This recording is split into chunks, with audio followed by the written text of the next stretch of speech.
Saya belum ya, saya belum paham yang tadi Pak Ustadz bilang apa wasa'ah. Silakan, ada yang mau bertanya? Kita minta 2 orang dulu dari teman-teman pelawak dulu. Ya, nampaknya muka lagi banyak masalah. Silakan. Yang mau bertanya? Adek Jigo. Bismillahirrahmanirrahim. Assalamualaikum warahmatullahi wabarakatuh. Terima kasih Ustadz. Kebetulan saya pribadi juga sebagai komedian Ustadz. Dan mewakili teman-teman semua, kakak-kakak, abang-abang semua. Kita di panggung itu selalu menghibur. Namun ketika momen ada sesuatu yang harus kita keluarkan, kadang menjatuhkan orang. Mulai dari fisik, mencela dan lain-lain. Yang saya mau tanyakan, apakah dengan niat kita menghibur menjadi catatan, apakah menjadi catatan dosa untuk kita? Terima kasih Ustaz. Ada seorang ulama dipanggil Imam Abu Hatim, tapi kemudian di ujung namanya itu ditambahkan kata Al-Asam. Asam diambil dari kata summum, bukmun, umyun. Umyun buta, bukmun bisu, summun tuli, peka. Jadi Abu Hatim Al-Asam artinya Abu Hatim peka, tuli. Secara bahasa itu menjatuhkan orang. Siapa itu? Itu Abu Hatim peka, Abu Hatim tuli. Karena ada beberapa orang, ada Abu Hatim, yang ini Abu Hatim peka, tuli. Tapi kenapa nama itu tetap tersemat di belakang namanya? Dan tidak ada ulama yang melarang menggunakan peka itu di belakang namanya. Karena dia tidak merasa dijatuhkan dengan itu. Lalu kemudian itu pula tidak menjatuhkan dia di depan orang banyak. Apa sebab kronologis dia dipanggil Al-Asam? Dia seorang ulama. Suatu ketika dia sedang duduk, datang seorang anak gadis bertanya fatwa kepada dia. Saat anak gadis itu bertanya fatwa tentang hukum halal haram suatu masalah, mungkin karena wallahu alam bisawab atau saking groginya atau kentut anak gadis itu di depan dia. Dia ingin menjaga marwah, harkat, martabat anak gadis ini supaya jangan sampai merasa malu, maka dia diam, pura-pura nggak dengar. Akhirnya anak gadis itu nggak jadi malu, pulang dan dia cerita ke orang lain. Aku tadi mengalami begini dan aku kentut di depan Imam Abu Hatim. Terus apa komen dia? Ternyata Abu Hatim itu peka. Dipanggil orang Imam Abu Hatim Al-Asam, peka. Sampai akhirnya setelah anak gadis itu meninggal, Imam Abu Hatim Al-Asam panjang umurnya, meninggal anak gadis itu, barulah Abu Hatim mengatakan, aku sebetulnya enggak peka, hanya ingin menjaga kehormatan dirinya. Jadi kisah Abu Hatim Al-Asam dapat kita pahami 2 makna. Satu sisi ada saatnya kita menjaga kehormatan orang sampai mati dia. Tapi ada satu sisi kalimat yang nampaknya menjatuhkan sebenarnya tidak menjatuhkan selama kita masih saling paham, saling memahami, saling mengerti. Ada kata-kata yang mungkin kita gunakan tapi menjatuhkan dia. Padahal sepertinya pujian. Tapi ada kata-kata yang sepertinya. Jadi kalau sudah saling memahami, orang pun mengerti, maka dia tidak menjadi suatu celaan. Ya ayyuhalladzina amanu, hai orang beriman, ijtanibu katsiran minadh-dhann, jauhilah prasangka buruk, inna ba'dadh-dhanni itsmun, wala tajassasu, jangan mencari-cari kesalahan orang. Wala yaghtab ba'dukum ba'dha, jangan ribah membicarakan aib orang lain. La talmizu bil alqab, janganlah kamu menggunakan gelaran-gelaran yang jelek. Bukankah tuli itu gelaran yang jelek? Iya. Tapi saat itu digunakannya bukan untuk menjatuhkan dan mereka saling memahami tentang hal itu. Wallahu a'lam bishawab. Baik Ustaz, satu pertanyaan seputar dunia entertain. Ketika orang memerankan misalnya, mohon maaf lahir batin, main film seks. Selama film itu diputar terus, sementara orangnya udah hijrah. Dan saat ini film itu diputar, itu jariahnya seperti apa tuh Ustaz? Nah, ini mohon maaf lahir batin Ustaz. Hah? Nonton sama bini gue berdua.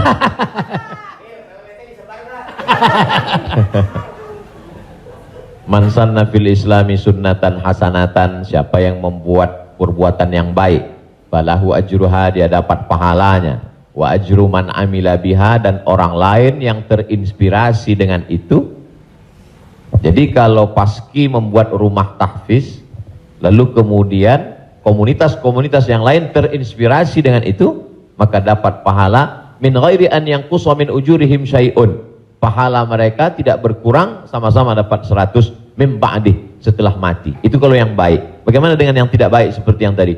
Man sanna fil islami sunnatan sayyi'atan. Siapa yang membuat sesuatu yang tidak baik, falahu wizruha, dia dapat dosanya, wa wizru man amila biha, dan dosa orang lain yang melakukannya. Setiap ada terjadi pembunuhan di dunia ini, maka Kabil dapat royalti karena dia yang pertama kali melakukannya. Tapi Kabil tidak sempat taubat, tidak sempat hijrah. Jadi kalau ada yang sempat melakukan perbuatan jelek, dosa, saat dia taubat, dia buat konferensi pers. Saya sudah taubat, sudah mu'alaf kalau dia tidak Islam. Kalau dia sudah masuk Islam, saya sudah hijrah. Maka saya meminta kepada seluruh jamaah yang ada di dunia ini, yang masih menyimpan gambar, foto, video saya, tolonglah kalian delete, dan saya minta ampun kepada Allah Subhanahu wa taala. Lebih daripada itu sudah di luar kuasa dia. La yukallifullahu nafsan illa wus'aha. Allah tidak membebani orang lebih daripada usahanya. Ada seorang hamba berpesan di zaman Nabi SAW, nanti kalau aku mati, maka bakarlah jasadku, lalu campakkan debunya ke laut. Kenapa? Karena aku takut bertemu dengan Allah Subhanahu wa taala atas segala dosa-dosaku. Disampaikan kepada Allah Subhanahu wa taala, kata Allah, aku ampuni hambaku itu karena masih ada rasa takut dalam hatinya. Makanya khotib naik ke atas mimbar, pesannya ittaqullah, takutlah kepada Allah. Kenapa kurban Habil diterima, kurban Kabil tidak diterima? La imbasatta ilayya yadaka litaqtulani, andai kau ambil batu besar untuk kau timpakan ke atas kepalaku, kata Habil, ma ana bibasiti yadiya ilaika liaqtulak, aku tidak akan membalas untuk membunuh wahai saudaraku. Kenapa? Inni akhafullah, aku takut kepada Allah Subhanahu wa taala. Saya yakin Mas, Abang yang berprofesi dalam dunia keartisan ini, apa yang membuat hijrah ini? Masih ada rasa takut di dalam hati. Rasa takut inilah yang kita pupuk bersama. Ada takut 5%, 5% kita jadikan menjadi sebuah komunitas, lalu kemudian kita jadikan sebuah amal nyata dalam kehidupan, disupport oleh Pak Prof dengan keluarga besar almarhumah, diberikan kesempatan untuk menuntut ilmu di Fakultas Hukum, di penyiaran Islam, maka dia menjadi gerakan yang luar biasa. Wallahu a'lam. Terima kasih. Selanjutnya ada adik Ginanjar Sukmana. Setelah itu Bang Atet Jakaria. Terima kasih Bang Tola, Tobek Lala.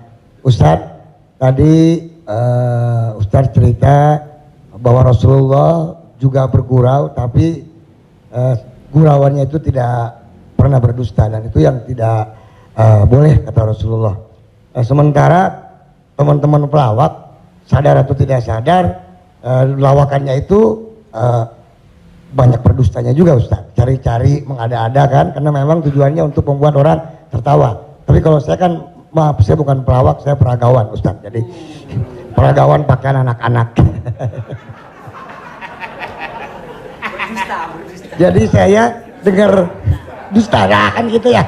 Contohnya kayak tadi gitu. Atau Bopak umpamanya dia mengatakan dirinya ganteng, dia cerita bahwa banyak cewek yang suka sama dia, itu kan berdusta Ustaz. Iya kan? Fitnah kan? Kita Willy. Enggak, tapi kalau soal ketampak. Jadi mohon dijelaskan kembali oleh Ustadz Abdul Somad batasan bagaimana di dalam melawak yang tidak boleh berdusta, sehingga kalau memang ternyata pelawak tidak boleh berdusta dalam melawakannya, mungkin saya sedang pikir-pikir dulu untuk melanjutkan profesi gini Ustaz. Saya takut masuk neraka. Terima kasih Ustaz Abdul Somad. Assalamualaikum warahmatullahi wabarakatuh. Ada saatnya kita berilustrasi, menceritakan suatu kisah. Jadi sebetulnya para penulis novel Islam pun dia sebenarnya kisah itu ada juga yang fiktif atau dicampur antara nyata. Bahkan Buya Hamka menulis kisah campuran antara tenggelamnya kapal Panderwick adalah campuran antara nyata dan fiksi. Apakah ketika orang bercerita tentang fiksi itu dia berdusta? Tidak. Jadi kita bisa bedakan itu antara orang memang betul-betul dia berdusta. Kemarin saya melakukan ini suatu, padahal cerita itu tidak ada. Beda dengan dia misalnya katakan, saya ini Ustadz seorang peragawan, tapi peragawan pakaian anak-anak. Tidak, Mas Ginanjar tidak sedang bercerita, kemarin di mall saya memperagakan pakaian anak-anak Pak Ustadz. Ketika saya pakai pakaian anak SMP, semua ketawa. Itu dusta. Tapi ketika dia katakan cerita awal tadi, semua orang tahu bahwa dia tidak sedang memperagakan pakaian anak-anak. Dia hanya sedang menunjukkan tentang dirinya. Secara sebenarnya di balik kalimat itu Mas Ginanjar sedang menjatuhkan dirinya di hadapan orang lain. Kan? Dan kita tertawa dengan dia menjatuhkan dirinya. Mohon maaf, bahwa beliau mengatakan fisik saya seperti anak-anak dan saya andai pun menjadi peragawan hanya sesuai memperagakan pakaian anak-anak. Hari ini orang tidak menjatuhkan dirinya, dia menjatuhkan orang lain, menjatuhkan tokoh agama, menjatuhkan ustadz. Ada suatu kesalahan dalam cara dia berpikir. Bahwa beliau menjatuhkan dirinya, dia tidak usah. Karena dia sedang, tapi dia tidak sedang berbohong. Dia hanya sedang bercerita. Insya Allah penjelasan saya itu bisa dipahami. Yang tidak bisa itu adalah ketika orang seolah-olah dia bercerita, dia kemarin saya di sebuah cerita seakan-akan orang mengatakan dia nyata. Padahal sebetulnya hanya bohong belaka supaya orang tertawa. Itu yang dilarang oleh Nabi Muhammad SAW. Wallahu a'lam. Baik, Assalamualaikum warahmatullahi wabarakatuh. Nama saya Ted Zakaria Ustadz. Saya pernah ketemu Ustadz di airport waktu itu mau berangkat umroh. Yang saya ingin mohon penjelasan dari Ustadz. Sekarang ini banyak pelawak-pelawak yang ikut ceramah juga. Pelawak sekarang ini dibutuhkan di mana-mana buat ikut ceramah. Padahal kalau kita lihat pelawak itu kemampuannya sangat minim, bahkan sudah menjual dengan harga yang mahal. Mohon penjelasannya Pak Ustadz, di mana bolehkah seorang pelawak itu melucu atau melawak di dalam satu ceramah? Nah, kita lihat yang namanya pelawak ini sekarang menjadi daya tarik sebelum ustadznya yang asli itu datang. Saya sendiri umpamanya berapa kali ngikut raja dangdut kemana, saya jadi bemper biasa di depan. Tapi saya mengingat bahwa ilmu saya belum sampai ke situ. Tapi saya memaksakan diri untuk menarik. Saya sadar bahwa ilmu saya belum seberapa untuk ke masyarakat yang penuh itu. Mohon penjelasannya Ustaz. Terima kasih. Assalamualaikum warahmatullahi wabarakatuh. Waalaikumsalam warahmatullahi wabarakatuh. Bedakan antara da'i dengan alim fatwa. Da'i dia mengajak orang ke jalan Allah. Sedangkan alim yang mengeluarkan fatwa, dia adalah orang yang berijtihad. Apakah dia berijtihad sendiri mengambil dari Quran, sunnah, ijma', qiyas, syar'u man qablana, saddu zara'i, qaulus sahabi, istihsan, istishab, urf, atau dia membaca fatwa ulama lalu dia sampaikan dengan kemampuan dia baca kitab kuning. Jadi jangan kita pukul rata. Jadi jangan nanti ketika ada di antara sahabat-sahabat dari Paski mengajak orang sholat, ngajak puasa sunat, lalu kemudian di antara kita, ngapain ente ngajak-ngajak saya sholat? Ente kan bukan ustadz. Padahal mengajak orang berbuat baik adalah kewajiban kita semua. Nahnu du'at qabla kulli syai'. Sebelum jadi apapun, tugas utama kita adalah mengajak orang berbuat baik. Kuntum khaira ummah, kalian umat yang terbaik.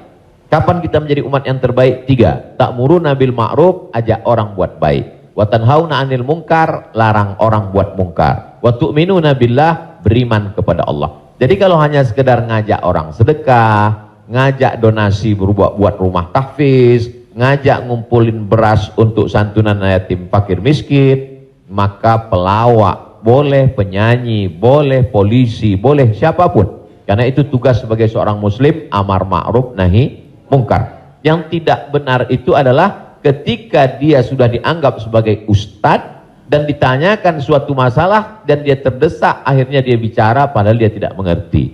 La taqfu ma laisa laka bihi ilmun. Jangan kamu bicara pada sesuatu yang kamu tidak tahu. Inna sam'a, telinga, wal basar, mata, wal fuad, hati dan pikiran, kullu ulaika kana anhu mas'ula, kau akan disoal, kau akan ditanya, diminta pertanggungjawaban di hadapan Allah Subhanahu wa taala. Jadi kalau abang, mas diajak dalam acara dakwah sebagai pengantar supaya masyarakat mau mendengar, supaya ramai, hadirilah tablik akbar Ustadz Fulan bersama grup Paski untuk sebagai pengantar 5-10 menit, silakan. Tapi setelah itu nanti Ustadz bicara, pas tanya jawabnya serahkan ke Ustadz. Nah, jadi selama tetap kita menjaga. Jadi kalau diibaratkan rumah makan di airport, ini penyanyi, artis, Ustadz itu sama seperti yang memanggil penumpang supaya mau masuk ke rumah makan. Bapak Ibu saudara sekalian yang mau perjalanan, silakan mampir ke tempat kami, silakan mampir ke rumah makan kami. Ini yang ngajak. Nanti setelah orang mampir masuk ke dalam, baru dia ketemu spesialisnya. Yang mau makan soto di sana, yang mau soto Medan di sana, yang mau soto Betawi di sana, yang mau bakso di sana. Begitu lebih kurang. Karena masyarakat kita belum sampai pada level ngaji. Masyarakat kita ini 3 level. Pertama, level 1 yang memang sudah ngaji sama para habaib, baca kitab kuning serius, hatam dari A sampai Z. Ini memang nggak perlu pakai pemanggil tadi. Yang kedua adalah level yang masih mau ke masjid, tapi juga tergantung SMS kemana ngajak. Ngaji oke, kesini pun oke. Ini yang level 2. Yang level 3, ngelihat masjid pun masih takut. Makanya saya kalau tablik akbar pengajian ke daerah itu saya bagi 3. Ada pengajian yang saya memang nggak mau di masjid, saya pengajiannya maunya di lapangan sepak bola, di stadion, supaya sampai ke grassroots. Ada level 3 yang belum mau ke masjid. Saya terus terang Ustadz, ke masjid ini trauma. Beberapa teman saya ke masjid ninggal. Nah, jadi yang level ini masih mau, masih bercampur. Jadi kalau ada orang yang ngejek, apa itu? Dakwah apa itu? Pengajian apa itu? Kenapa melibatkan artis? Ini salah satu cara. Jadi Wali Songo dulu, tidak bisa Wali Songo datang ujuk-ujuk langsung baca kitab kuning, nggak bisa. Makanya mereka buat solawatan. Dia tahu tradisi orang Jawa pukul gending, pakai wayang. Maka dia buat cara wayang. Dia pakai wayang. Jadi sekarang kalau mampu buat film pendek atau melibatkan artis, video tanya jawab saya dengan pertanyaan yang sama, dengan jawaban yang sama, tapi dengan pengantar artis berbeda viewernya. Yang ngasih tahu penonton. Ustadz coba Ustadz lihat ini. Ini dengan musyawarah sekian penontonnya. Tapi ketika Ustadz di masjid dengan jamaah sekian penontonnya. Artinya apa? Dakwah bisa sampai melalui lisan sahabat-sahabat, kawan-kawan. Jadi pakai kesempatan ini untuk mengajak orang lebih banyak ke jalan Allah Subhanahu wa taala. Wallahu a'lam. Barakallah.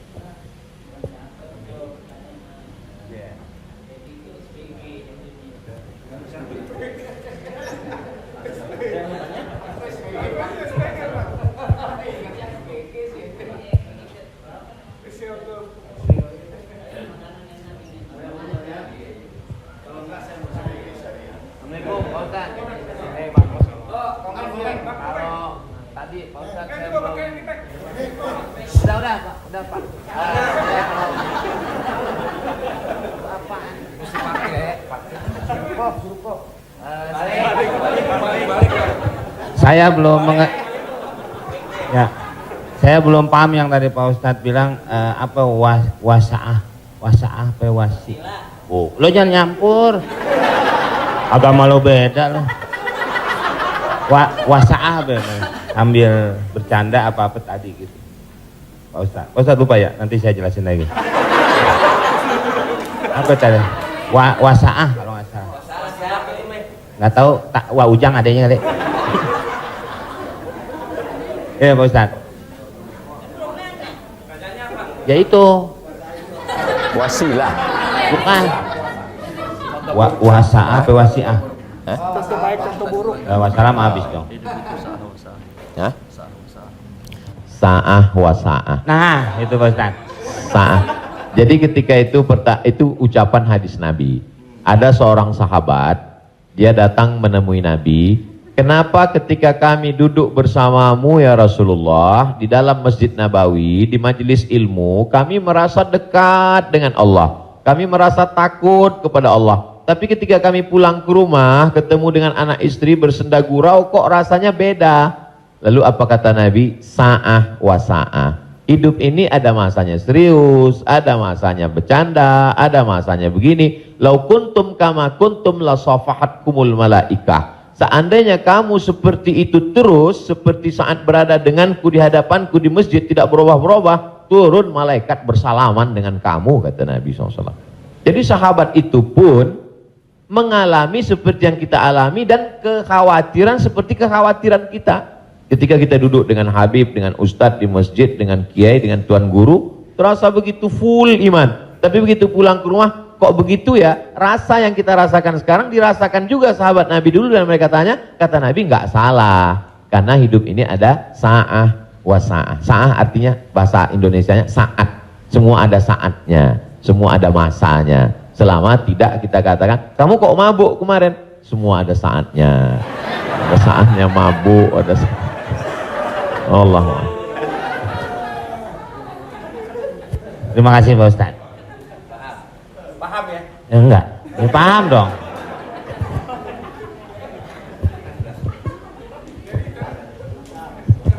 Mungkin dari sini ada. Tapi satu lagi pertanyaan, saya mau nanya. Pak Ustadz, ini masalah saya pribadi.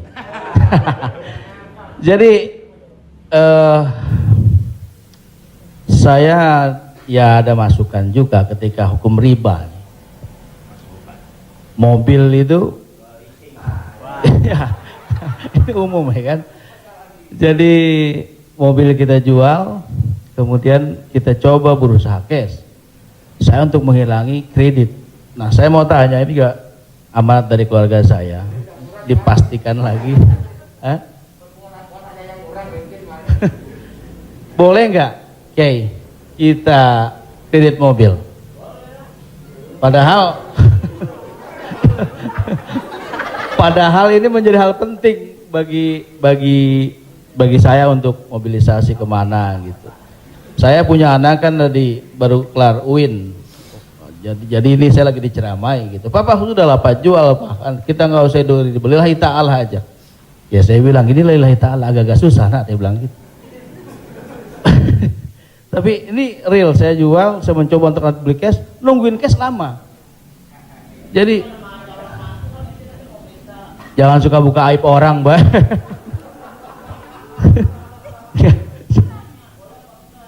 Ya, udah tadi ini dulu belum kelar. Jadi boleh nggak saya riba, Oke. Sorry, boleh nggak kredit mobil itu?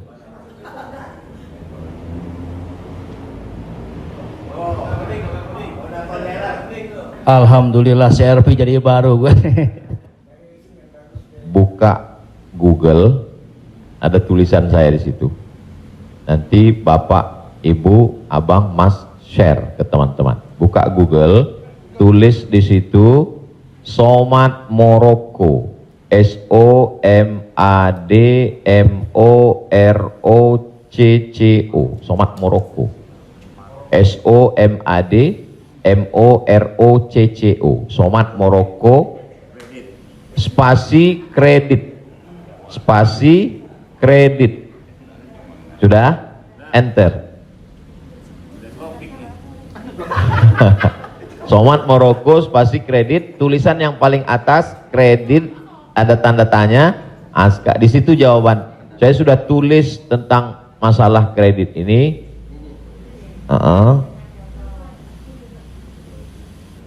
Di situ.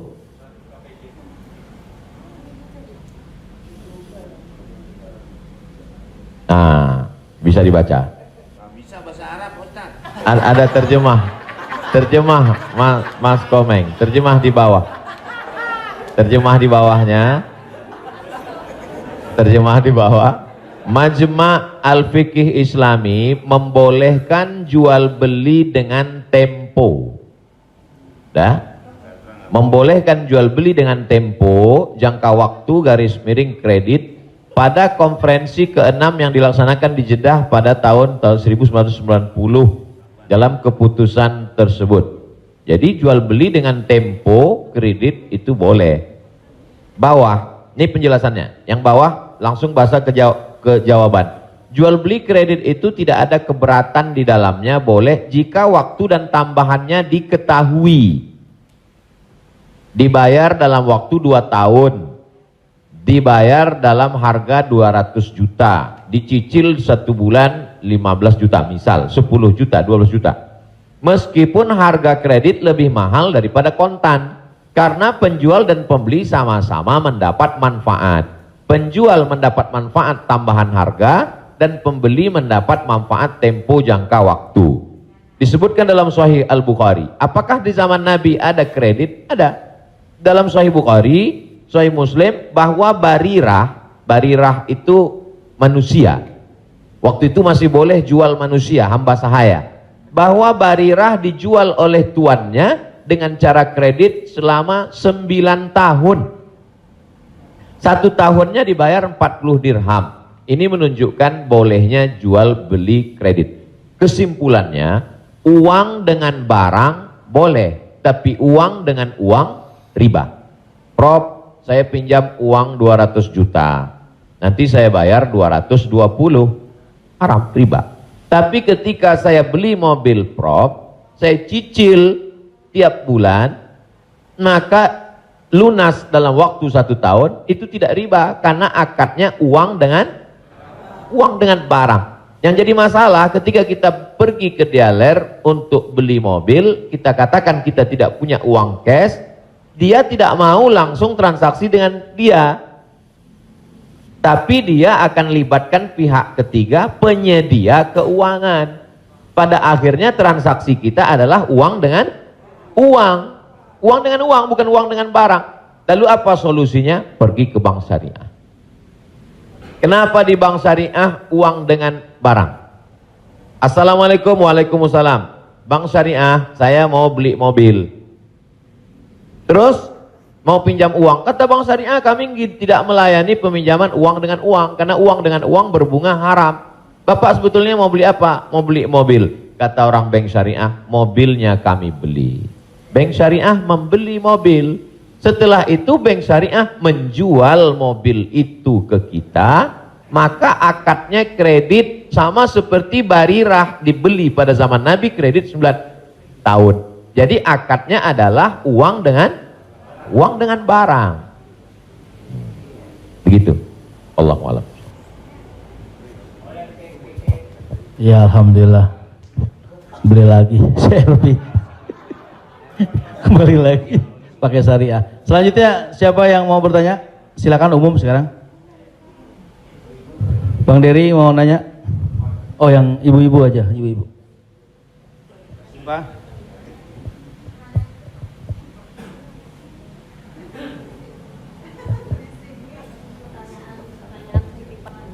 Jadi Ustadz, mohon maaf Ustadz, tadi di garis bawahin lagi. Jadi artinya leasingnya yang nggak boleh ya Ustadz. Misalnya kita beli kepada dealer mobil, kita bercicil kepada yang punya dealernya boleh. Tapi kalau kita minta dari kayak sekarang banyak perusahaan-perusahaan leasing, itu yang tidak boleh. Maksudnya itu Ustadz. Ketika saya mau beli mobil, saya tidak punya uang cash, maka kata si dealer, kami akan arahkan Bapak ke penyedia keuangan. Maka sebenarnya saat itu saya membeli mobil itu cash sebenarnya. Karena dealer tidak mau dia barang ini tidak cash. Jadi kemudian yang saya cicil setiap bulan itu adalah bukan mobilnya tapi uangnya.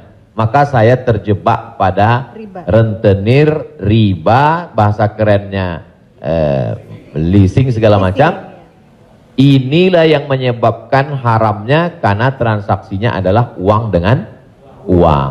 Lalu solusinya mana Ustadz? Bank syariah. Iya. Karena di bank syariah itu disitulah letak. Jadi orang yang tidak mengerti dia katakan sama aja bank syariah dengan konvensional, bedanya pegawainya pakai jilbab, masuknya assalamualaikum. Enggak. Perbedaan dalam jual beli dalam Islam itu adalah pada akadnya. Maka bank syariah membeli mobil itu milik bank syariah, maka saya membeli mobil itu secara cicil, akadnya adalah uang dengan barang. Wallahu a'lam. Satu lagi Ustaz, kalau beli emas secara online itu gimana Ustaz? Sebagian ulama mengatakan membeli emas secara online tidak langsung dan dicicil riba. Mengapa mereka mengatakan riba? Karena transaksi itu uang dengan uang. Oh, ini enggak uang dengan uang Ustadz. Ini Ustadz uang rupiah. Lalu kemudian yang jual ini kan emas. Di zaman Nabi enggak ada uang kertas. Di zaman Nabi hanya ada dua uang. Yang pertama dinar, uang emas. Yang kedua dirham, uang perak. Maka ketika saya beli emas tidak cash, maka sesungguhnya akadnya adalah uang dengan uang rupiah dengan uang emas. Itulah orang yang mengatakan gak boleh beli emas kalau gak cash, karena transaksinya uang dengan uang. Tapi pendapat kedua mengatakan boleh beli emas kredit tidak cash. Kenapa? Karena zaman sekarang emas sebagai komoditi, emas sebagai barang, emas bukan sebagai uang. Dan fatwa Majelis Ulama, fatwa Ormas Islam kontemporer mengatakan boleh beli emas tidak cash karena emas zaman sekarang bukan uang. Emas sekarang adalah barang. Jadi sama dengan kalau saya beli mobil boleh kredit, maka beli gelang juga boleh karena bukan uang dengan uang. Di situ letak sebab boleh tidak boleh. Wallahu a'lam.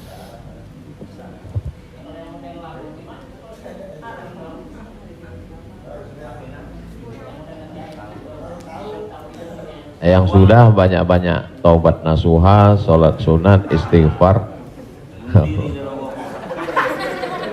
Kalau sedang dalam proses bisa dibom, ada aset yang bisa dijual untuk ngebom supaya selesai, jual lah. Tapi kalau ini aset pokok tidak boleh jual rumah karena rumah pokok, sama seperti makan. Ini kalau saya jual aset ini saya bom meledak semua Ustaz. Ini Hiroshima Nagasaki hancur semua. Maka nggak boleh. Azam tekad dalam hati, saya mencari nafkah, saya lunasi sampai habis, nanti setelah ini saya tobat berhenti. Tapi kalau bisa jual satu petak ini lalu ditutup ini, lakukanlah untuk melepaskan diri dari riba. Karena riba itu 5 ancamannya. Yang pertama, alladzina ya'kuluna riba la yaqumuna illa kama yaqumul ladzi yatakhabbathu syaitanu minal mas. Orang yang makan riba nanti bangun bangkit dari kubur ketika di padang mahsyar seperti orang kerasukan setan. Yang kedua, ayyuma lahmin nabata min haramin fannaru aulabih. Setiap daging di badan tumbuh dari yang haram, maka tempatnya api neraka jahanam. Yang ketiga, orang kalau dia makan haram, maka doanya tidak dikabulkan Allah. Mat'amuhu haram, makanannya haram. Mashrabuhu haram, minumannya haram. Malbasuhu haram, pakaiannya haram. Wa ghuziya bil haram, dia diberi makanan haram. Anna yustajabulah, apakah mungkin doanya dikabulkan Allah? Yang ketiga, yang keempat, nasiyatin kazibatin khati'ah. Ubun-ubun, penipu, pembohong, pelaku dosa. Padahal yang berdosa itu tangan, yang berdosa itu mulut. Kenapa dikatakan ubun-ubun? Karena ternyata ada otak bagian depan yang selalu kita usap ketika sedang wudu. Disitulah pemikir. Otak ini berpikir ketika dia dapat semprotan darah. Darah itu menyembur dari jantung. Darah itu dari makanan. Sepiring makanan riba berubah menjadi setetes darah, disemburkan oleh jantung naik ke otak, isi otak haram, maka bawaannya mau haram saja. Gara-gara riba. Heran saya ini Pak Ustadz, kenapa pikiran saya ini mau haram saja? Sebabnya gara-gara makan riba. Yang terakhir, yang kelima adalah tidak ada keberkahan. Hidup ini yang kita cari berkahnya. Makanya ketika anak lahir yang didoakan berkah. Barakallahu laka fil mauhub. Ketika orang menikah yang didoakan berkah. Barakallahu lakuma wa baraka alaikuma. Ketika ketemu yang didoakan berkah. Assalamualaikum warahmatullahi wabarakatuh. Ketika makan yang diminta berkah. Allahumma barik lana. Wallahu a'lam.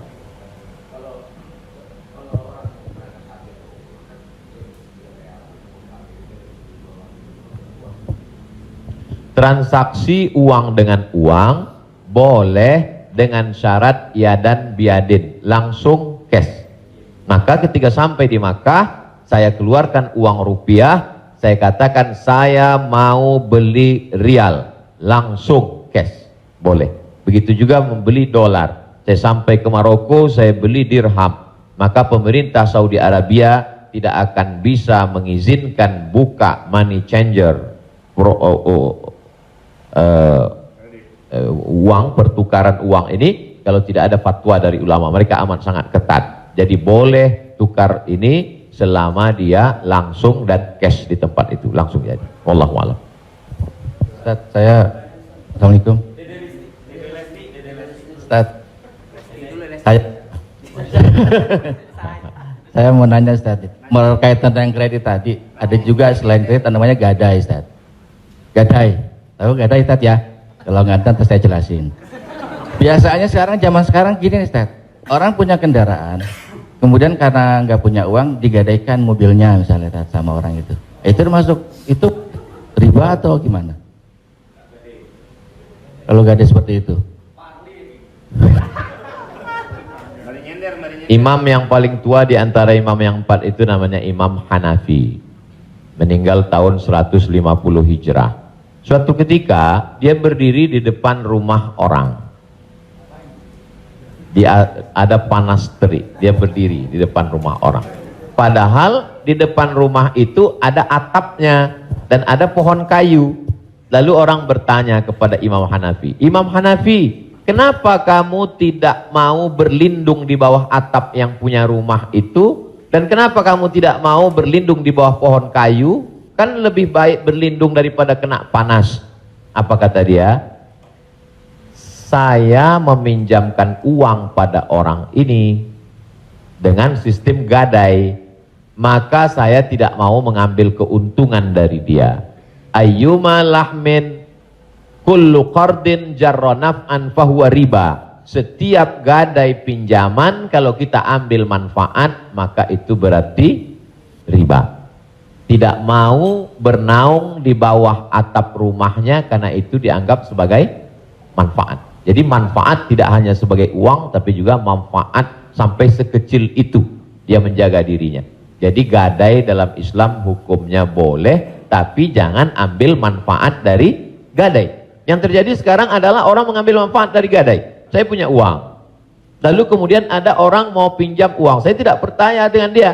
Ustadz pinjam uang 100 juta, saya nggak percaya. Kalau Ustadz nggak percaya, ini sawah saya 1 hektar. Ketika dia kasih sawahnya ke saya, maka sawah itu cukup sebagai jaminan. Tapi yang dilakukan orang sekarang adalah sawah itu dia tanam padi, dia ambil hasilnya. Hasilnya itu riba.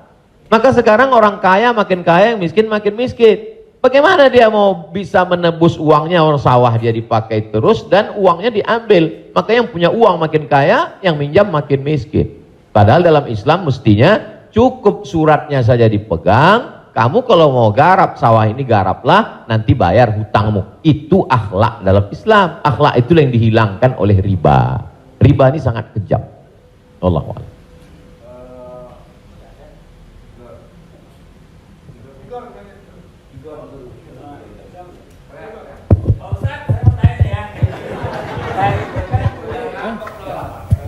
Pak Ustadz, Assalamualaikum. Assalamualaikum warahmatullahi wabarakatuh Pak Ustadz. Saya ini pernah Islam, balik ke Kristen, balik lagi ke Islam lagi. Itu gimana itu ceritanya Pak Ustadz? Innalladzina amanu, beriman, summa kafaru, murtad, summa amanu, kemudian beriman, summa kafaru, murtad, summa zdadu kufran, maka barulah tidak diterima. Jadi kalau Islam setelah itu dia murtad, balik lagi ke Islam, maka dia diterima. Amanu, summa kafaru, summa amanu, summa kafaru, summa zdadu kufran. Nah, ini baru tidak diterima. Nah, sebab itu mudah-mudahan Bang Tigor istiqomah dalam iman dan Islam.